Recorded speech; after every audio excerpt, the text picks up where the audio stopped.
It's recap time. 3, 2. Hey, quick interruption, Future Chip here. If you're coming from the previous video and you already know the drill, you can skip directly to the recap. Otherwise, if this is your first time, I'll let you with the intro and enjoy the episode. 1.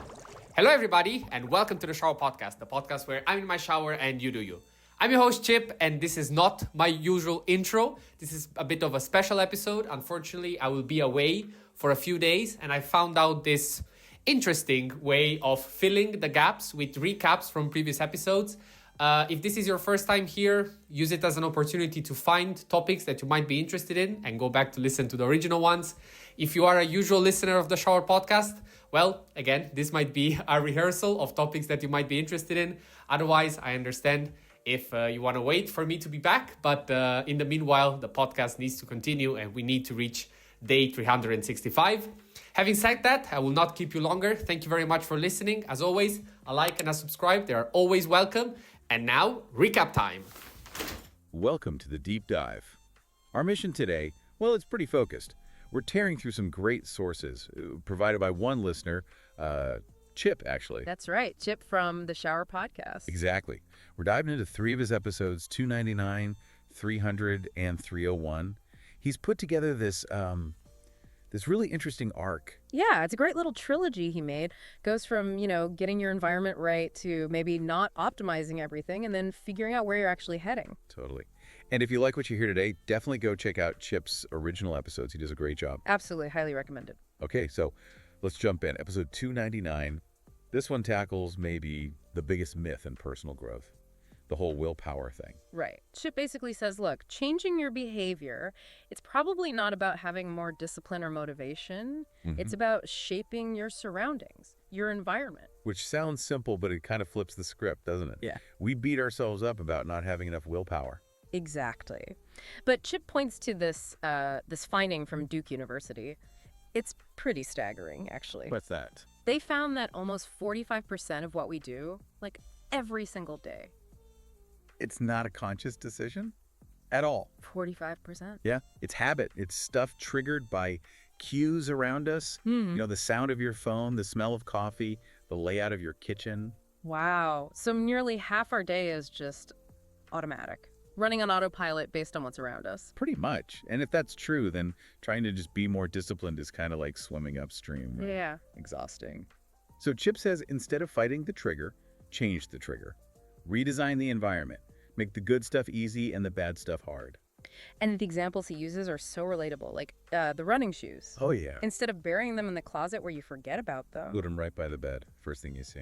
Or the book you want to read. Don't stick it on a shelf. Put it on your pillow. It's just they're making the good choice the path of least resistance. It's simple engineering, really. And it works. Chip mentioned some Cornell research, too, about snacks. This was fascinating. People who kept snacks or, sugary drinks out on the counter visible. Yeah. They ate up to 70% more calories per day compared to people who kept that stuff tucked away in a cupboard. 70% just from seeing it. Just from the visual cue. It wasn't about self-control. It was about visibility triggering that non-conscious action. You see it, you grab it. Okay, but then it gets even more interesting because it's not just about actions. Yeah. Chip says these cues affect our identity. Totally. This is the really deep part. He brought up this study, I think it was 2012, Journal of Consumer Research. Okay. It showed that when people surrounded themselves with visual reminders of their goals, the gym gear out, the books stacked up, they were way more likely to actually see themselves as that kind of person. Like, I am a reader or I am a healthy person. So the environment doesn't just nudge your behavior. It actually shapes how you see yourself. Exactly. It's like the environment holds up a mirror reflecting the identity you're trying to build, which then reinforces the habits. It's a loop. That's powerful stuff. So Chip's challenge from 299 is basically pick one small area, your desk, your kitchen counter, even your phone screen. Yeah. And remove one cue that triggers something you don't want and add one cue that supports something you do want. Stop fighting, start designing. Stop fighting yourself, which actually leads perfectly into the next bit, because if you get really good at designing your environment and building habits, you can run into a whole different problem, which Chip talks about in episode 300, optimization fatigue. Ah, yes. The self-improvement trap. After 300 days straight of talking about growth, Chip kind of hit a wall, right? He did. He realized that this constant drive to optimize, to improve everything, it can make life feel like a project to be managed, not something to be well lived. Like you're never done. There's always something else to tweak, track, or improve. Exactly. The tyranny of the metrics, you could call it. You track your steps, your sleep, your screen time. You optimize your morning routine down to the second. And there's this underlying fear, isn't there? That if you're not optimizing, you're somehow failing or falling behind. Yeah, definitely. And for Chip, the big realization came, funny enough, while building Legos. The Lego revelation. I love that part. Me too.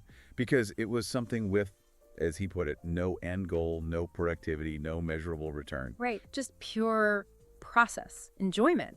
And yet it felt meaningful. It restored him. And that's the paradox, isn't it? We're so focused on the why, the result, the ROI, that we forget the what. What just feels good? What brings calm? What do you enjoy just doing without needing it to lead somewhere or be productive? So what's the takeaway then? How do we justify, wasting time on something non-productive in this hyper-optimized world? Well, maybe it's not waste. Maybe we need to redefine rest. It's not about extrinsic value, it's intrinsic. It's about letting yourself exist outside that productivity framework. So Chip's suggestion is basically, give yourself permission to not improve sometimes. Exactly. Permission to just be, to stop tracking, stop optimizing, stop measuring for a bit. Which could look like, what? Watching a movie without analyzing it? Yeah, or going for a walk without checking your fitness tracker or emails, just walking. Just breathing, being present. Right. Because if every single moment has to be productive or yield some learning, you've actually eliminated true rest. Maybe the next step in improving is stopping. Stopping to actually appreciate what you've already built instead of immediately looking for the next thing to fix. Precisely. Enjoy the Lego creation for a minute before thinking about the next kit. That makes a lot of sense. Yeah. And that idea of consciously stopping or pausing, it connects really well to episode 301. It does, because 301 is about what happens when you are moving forward again after maybe taking that rest, but you're only focused on the tiny steps. Right. If 299 is about getting moving by shaping the environment, and 300 is about the importance of pausing, then 301 is about making sure that movement, once you restart, actually has direction. and Chip uses that brilliant analogy, walking home late at night in the rain. Oh yeah, that was good. Hood up, head down. Focused only on the very next step, Yeah. right? Trying not to step in puddles. Mm-hmm. Even though he knew the route home perfectly. By only looking down, just the immediate next action, he started drifting, veering off course without even realizing it. It's classic tunnel vision. You're so focused on the micro, the next step, the next task. That you forget to look up and check if you're still heading towards the actual destination. Exactly. And applying that to routines and habits, you can optimize all the small steps, how fast you get ready, how efficiently you research something. But if you never look up, that efficiency can just become inertia. That's the key word Chip used, inertia. Not just movement, but movement that's just coasting on momentum. No conscious steering. You end up just doing things. Yeah. Because that's what the routine dictates, doing things for the sake of doing them. And the scary question is, what if you've perfected a routine that's actually taking you further away from where you really want to go? Oof. Yeah. Maximum efficiency in the wrong direction. All those perfectly optimized actions become meaningless or worse, counterproductive if they don't serve your bigger why, your actual direction. Chip even applied it to his own show, didn't he? He did. He realized he'd gotten caught up in just, adding the next episode number, ticking the box for the day. Instead of periodically stepping back and asking, okay, where do I actually want to take this show? What's the bigger picture? Right. He was efficient, but maybe drifting. The key is regaining that awareness, looking up from the pavement, checking the map. So it's about interrupting the inertia with conscious direction. Exactly. Efficiency without direction is just, perfected drift. Wow. Okay, that's a really powerful sequence from Chip across those 3 episodes. Let's try and synthesize it quickly. Okay. So first, episode 299, design your environment.